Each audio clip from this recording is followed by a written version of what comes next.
work out.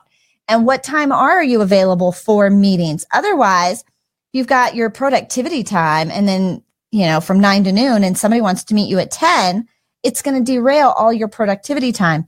It's perfectly acceptable to look at your calendar and say, I am not available until noon. My next opening is at noon, not at 10, but at noon. There you go. Whoops. Sorry about that.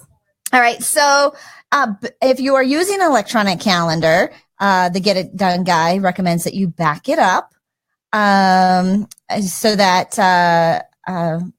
something bad happens. Something right? bad. Something bad.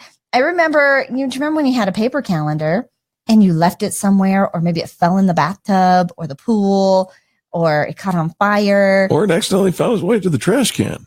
It would never accidentally find its way to the trash can. Just saying. Oh, what? I'm not as organized as you, okay? I know, but I'm trying to help you. Thank you. I'm trying to help you. Okay. So there's actually a place in your calendar where you can use notes. He actually goes on to talk about all some other things, choosing paper or electronic. I remember when I made the switch over from my paper calendar to the electronic calendar. I do too. It was quite painful. It was so much fun. People would shame me. No. Yeah. No. Yeah, not you. Okay. People would shame me when I showed up with my, my Franklin planner, my bag. They're all carrying their sleek little fancy phones, and I've got this paper calendar.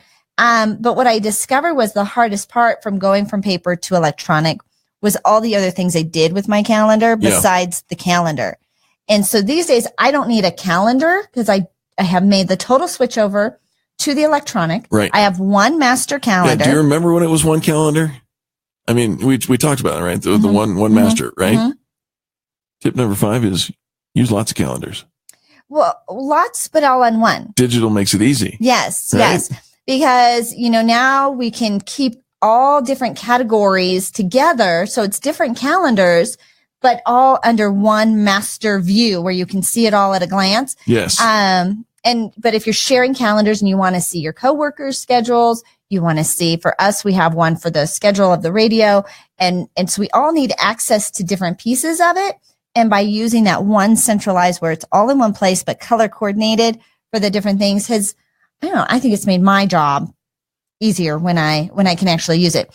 But schedule what's important to you. Do time blocking. Yes. Make sure that anytime you schedule an appointment when you're networking, or you go to a conference, or even meeting with a client or a prospect, that not only do you schedule the time that you're meeting or the time that you're at that networking event or that conference, right? But you additionally, at the same time that you put that in your calendar, you also schedule the follow-up to that.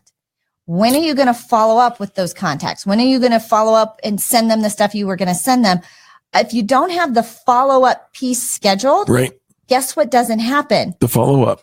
It's the number one thing that is keeping businesses from growing. Right. And yet it's the number one thing that we could easily do if we just would schedule 2 things at the same time. This is when I'm meeting with Eric, and then this is when I'm going to do my follow-up with Eric. There and you put go. them both in the calendar at the same time. Use the notes field, as we do in almost everything in our calendars now. Use the notes field exclusively, or extensively, I should say. You won't be able to remember the conversation that you had. Mm-mm. So put that in the notes, and you won't remember the purpose of your call or your getting together. Put it in the notes. Put it in the notes. And remember, you've got all sorts of flexibility. Not every appointment needs to be an hour. That's right. Right? You can do half-hour meetings. You can do 45-minute meetings. You don't always have to meet for coffee. Sometimes those can be done over the phone, yep, or even in a Zoom conference call. Then no travel time required. That makes it brilliant.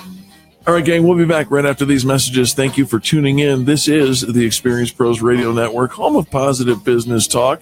For the archives of this broadcast and everything that we do, check out experiencepros.com and click on the radio tab. Back after these messages.